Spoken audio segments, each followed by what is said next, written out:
कर्म का सिद्धांत कोई कहानी, धार्मिक डर या किसी अदृश्य न्यायालय की कल्पना नहीं है, बल्कि यह अस्तित्व का सबसे गहरा और सबसे सटीक नियम है, जो यह बताता है कि मनुष्य अपने जीवन में जो कुछ भी भोगता है, वह संयोग नहीं, बल्कि उसके ही विचारों, भावनाओं और कर्मों की परिपक्व अभिव्यक्ति है।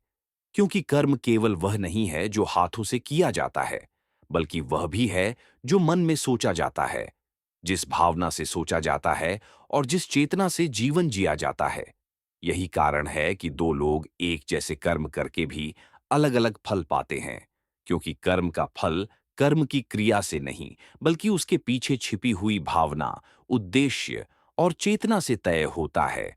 और यही वह बिंदु है जहां अधिकतर लोग कर्म के सिद्धांत को समझने में चूक जाते हैं और यह प्रश्न करने लगते हैं कि अच्छे लोगों के साथ बुरा क्यों होता है और बुरे लोग सुख में क्यों दिखाई देते हैं। जबकि सत्य यह है कि जीवन में जो कुछ भी घट रहा है, वह केवल इस जन्म की कहानी नहीं है, बल्कि अनेक जन्मों के संचित कर्मों की एक लंबी श्रृंखला का परिणाम है। शास्त्र स्पष्ट रूप से बताते हैं कि कर्म तीन प्रकार के होते हैं। संचित कर्म, जो पिछले जन्मों और इस जन्म के वे कर्म हैं जिनका फल अभी बाकी है।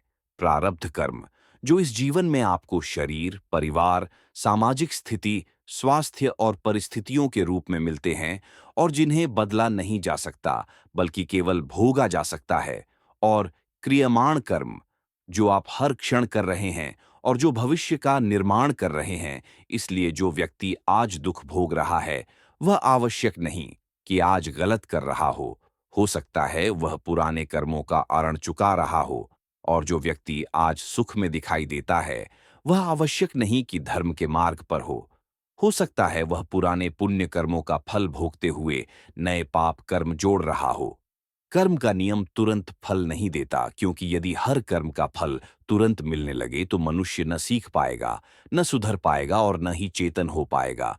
इसलिए प्रकृति समय देती है, अवसर देती है और चेतावनी देती है।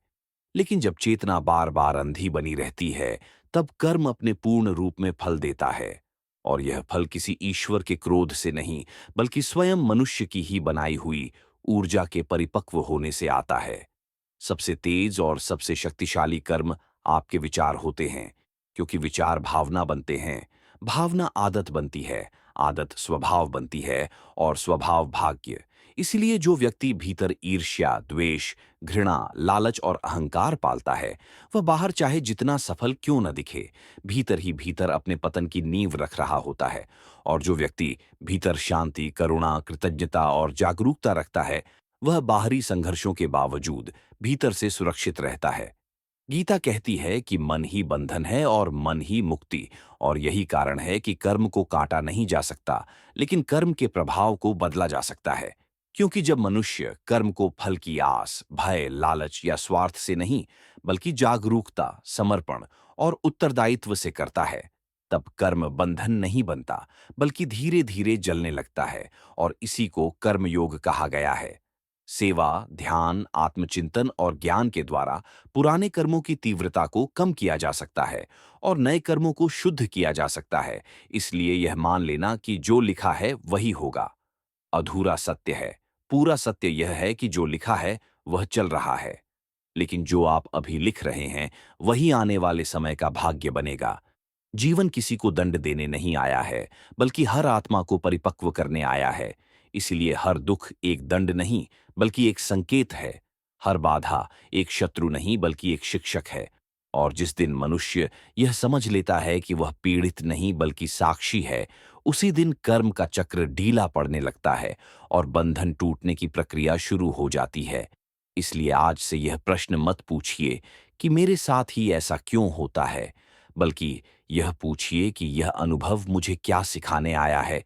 क्योंकि जिस दिन यह प्रश्न बदल गया, उसी दिन जीवन की दिशा बदलने लगती है। अगर आप सच में अपने जीवन के दुखों के पीछे छिपे कारणों को समझना चाहते हैं, अपने कर्मों को शुद्ध करना चाहते हैं और चेतना के इस गहरे विज्ञान को विस्तार से जानना चाहते हैं, तो इस ज्ञान को यहीं मत रोकिए। अभी चैनल को सब्सक्राइब करें, इस वीडियो को उन लोगों तक जरूर शेयर करें जो अपने जीवन की उलझनों का उत्तर ढूंढ रहे हैं। और कमेंट में लिखिए कि आप किस कर्म का उत्तर चाहते हैं, क्योंकि संभव है अगला वीडियो सीधे आपके ही प्रश्न के लिए हो।